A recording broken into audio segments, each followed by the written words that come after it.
Hello दोस्तों, MCR classes में आप लोगों का स्वागत है। दोस्तों, आज हम एलसीएम और एचसीएफ पर आधारित मिक्स क्वेश्चन करेंगे। और सबसे पहले दोस्तों हम इस कॉन्सेप्ट पर आधारित क्वेश्चन करेंगे। और ये कॉन्सेप्ट दोस्तों हमने एचसीएफ की पहली क्लास में समझाया था और प्रूव भी किया था कि पहली संख्या गुणा दूसरी संख्या बराबर में से गुणा ले से। दोस्तों, ये कॉन्सेप्ट कहाँ पे यूज होगा? जब आपको तीन चीज़ दे देगा, इसमें से एक चीज़ पूछ लेगा कोई से भी। पहली संख्या दे देगा, दूसरी दे देगा, में से दे देगा, ले से पूछ लेगा, या में से ले से दे देगा, पहली संख्या दे देगा, दूसरी पूछ लेगा। चार में से तीन देता है, एक कुछ भी पूछ लेता है इस कॉन्सेप्ट में दोस्तों। जैसे पहला क्वेश्चन है दोस्तों, दो संख्याओं के लघुत्तम समापवर्तक और महत्तम समापवर्तक क्रमशः है 1920 व 4 है। एलसीएम दोस्तों कितना है? एलसीएम है 1920 और एचसीएफ कितना है दोस्तों? 4 है। उनमें से एक संख्या 60 है तो दूसरी संख्या ज्ञात करें। दोस्तों तीन चीज़ दे दी, चौथी चीज़ पूछ ली। तो हमें कॉन्सेप्ट क्या पता? पहली संख्या गुणा दूसरी संख्या बराबर क्या होता है दोस्तों? में से। और में से कितना दिया है? 4 गुणा ले से कितना दे रखा दोस्तों? 1920। अब दोस्तों जो संख्या भाग होती है भाग कर दो। 0 से 0 भाग हो गया, इस 6 से ये भाग हो गया, 6 तिये 18, 6 दूनी 12।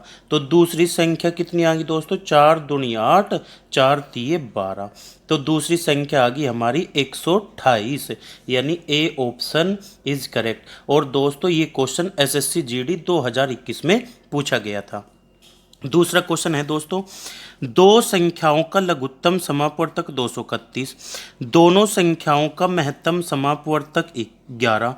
दोस्तों लघुत्तम समापवर्तक 231 और महत्तम समापवर्तक 11 है। पहली संख्या 77 है, दूसरी संख्या ज्ञात करें। तो दोस्तों कॉन्सेप्ट क्या सीखा हमने कि पहली संख्या गुणा दूसरी संख्या बराबर महत्तम समापवर्तक गुणा लघुत्तम समापवर्तक। दोस्तों जो भाग हुए कर दो। अब दोस्तों ये 77 से पूरा 3 बार भाग हो जाएगा। देखो 77 तिये 231 होते हैं, 3 सते 21, 3 सते 21 और 2 23। तो दूसरी संख्या कितनी आ गई दोस्तों? 33 आ गई। यानी कौन सा ऑप्शन करेक्ट होगा दोस्तों? D option is correct. और दोस्तों ये क्वेश्चन एमटीएस 2019 में पूछा गया था। क्वेश्चन नंबर 3 दोस्तों, मोस्ट इंपोर्टेंट क्वेश्चन आने वाले किसी भी एग्जाम के लिए पूछेगा दोस्तों। यदि दो संख्याओं का महत्तम समापवर्तक 12 है, एचसीएफ कितना है दोस्तों? 12 है, और इन्हीं दो संख्याओं का लघुत्तम समापवर्तक 48 है, यानी एलसीएम कितना है दोस्तों? 48 है। तो इन संख्याओं के गुणनफल का वर्गमूल कितना होगा? दोस्तों हमें पता है कॉन्सेप्ट के बारे में कि पहली संख्या गुणा दूसरी संख्या बराबर क्या होता है? महत्तम समापवर्तक गुणा लघुत्तम समापवर्तक। इस कॉन्सेप्ट का मतलब क्या है दोस्तों? जो दोनों संख्याओं का गुणनफल है वो में से और ले से के गुणनफल के बराबर होता है, यानी जो इनकी गुणा होगी वही इन दोनों की गुणा होगी। दोस्तों बोलो हाँ या ना। तो दोस्तों क्वेश्चन में क्या दिया गया है? क्वेश्चन में दिया गया है महत्तम समापवर्तक 12 है और लघुत्तम समापवर्तक कितना है दोस्तों? 48 है। यानी हमारे पास आ गई दोनों संख्याओं का गुणनफल। क्या आ गया दोस्तों? दोनों संख्याओं का गुणनफल। और पर्सन ने क्या कहा है? इन संख्याओं के गुणनफल का, ये तो गुणनफल आ गया दोस्तों। वर्गमूल कितना है इसका क्या निकालना दोस्तों? वर्गमूल। आप बताओ जब मैं 12 की गुणा 48 में करूंगा दोस्तों कितना हो जाएगा? 12 अट्ठे 96, 9 12 चौक 48 और 9 कितने होंगे? 57 होंगे। तो 576 दोस्तों किसका वर्गमूल होता है दोस्तों? 24 का वर्गमूल होता है। तो दोस्तों कौन सा ऑप्शन करेक्ट होगा? B option is correct. दोस्तों ये आने वाले किसी भी एग्जाम के लिए मोस्ट इंपॉर्टेंट क्वेश्चन है और ये एमटीएस 2021 में पूछा गया था, आने वाले एग्जाम में भी रिपीट होगा। तो दोस्तों हमें क्या पता है इस क्वेश्चन में कि पहली संख्या गुणा दूसरी संख्या बराबर में से गुणा ले से होता है, यानी जो संख्याओं का गुणनफल होगा वही में से और ले से का गुणनफल होगा। जो में से ले से का गुणनफल होगा वही पहली और दूसरी संख्या का गुणनफल होगा। क्वेश्चन नंबर चौथा दोस्तों, मोस्ट इंपोर्टेंट क्वेश्चन ये कह रहा है दोस्तों, यदि दो संख्याओं का HCF 6 है, उन्हीं दो संख्याओं का LCM 54 है, तो इन संख्याओं के गुणनफल का वर्गमूल क्या होगा। MTS 2020 का क्वेश्चन है दोस्तों, बहुत ही इंपॉर्टेंट क्वेश्चन है। सेम जैसा थर्ड क्वेश्चन था ऐसे ही फोर्थ है दोस्तों। हमें पता है कि पहली संख्या गुणा दूसरी संख्या बराबर क्या होती है दोस्तों, में से गुणा लैसे के।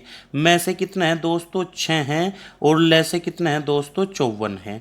हमें क्या निकालना है दोस्तों, इन संख्याओं के गुणनफल। तो इन संख्याओं का गुणनफल आ गया 6 गुणा 54 का वर्गमूल। इसका क्या निकालना दोस्तों, वर्गमूल निकालना है। तो दोस्तों अगर हम 6 की गुणा 54 में करेंगे, 6 चौक 24, 6 पंजे 30 और 2 32, 324। 324 किसका वर्गमूल होता है दोस्तों, 18 का होता है। किसका होता है दोस्तों, 18 का, यानी D option is correct. MTS 2020 में दोस्तों ये क्वेश्चन आया है और बहुत ही ज़्यादा इम्पोर्टेंट है किसी भी एग्जाम के लिए, आने वाले के लिए। अगला क्वेश्चन दोस्तों पांचवा है, मोस्ट इंपॉर्टेंट क्वेश्चन, ये भी दोस्तों ट्रेंडिंग में है फिलहाल। दो संख्याओं का महत्तम समापवर्तक और लघुत्तम समापवर्तक 8 और 224 है। महत्तम समापवर्तक 8 है, लघुत्तम समापवर्तक 224 है। यदि दोनों संख्याओं का अनुपात 4:7 है, तो दो संख्याओं में बड़ी संख्या क्या है।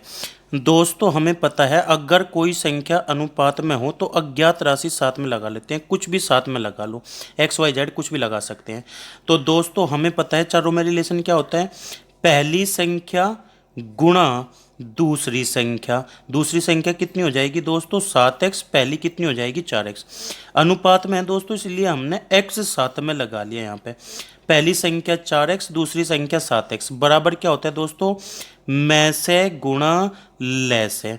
जो भाग होवे कर दो दोस्तों, यहाँ से 4 से भाग हो जाएगा दोस्तों ये 8। हाँ जी, 4 ही कम 4, 4 दूनी कितने होंगे 8 होंगे। ये 7 से भाग हो जाएगा, 7 तिये 21, और कितना बच गया 1, 7 दूनी कितने होंगे 14। तो यहाँ x की x में गुणा करेंगे दोस्तों क्या हो जाएगा, x की पावर 2, 32 दूनी कितने होंगे 64। इधर से स्क्वायर हटाएंगे, इधर वर्गमूल लग जाएगा दोस्तों। तो x की वैल्यू कितनी आ गई, 8 आ गई। क्या कह रहा है दोस्तों, तो दोनों संख्याओं में बड़ी संख्या कौन सी है, दोनों संख्याओं में बड़ी संख्या कौन सी है दोस्तों। 4x तो छोटी संख्या है, 7x बड़ी संख्या है। जो पूछ रहा है x की वैल्यू वहां रख दो दोस्तों। दोनों संख्याओं में बड़ी संख्या कितनी है 7x। x का मान दोस्तों 8 आ गया, तो बड़ी संख्या क्या आ जाएगी 7 8 56, यानी दोस्तों बी ऑप्शन इज करेक्ट। दोस्तों अगर वीडियो अच्छी लगी है तो लाइक कीजिए, शेयर कीजिए और चैनल को सपोर्ट कीजिए। दोस्तों आने वाली वीडियो में भी हम मिक्स क्वेश्चन करेंगे। Thank you.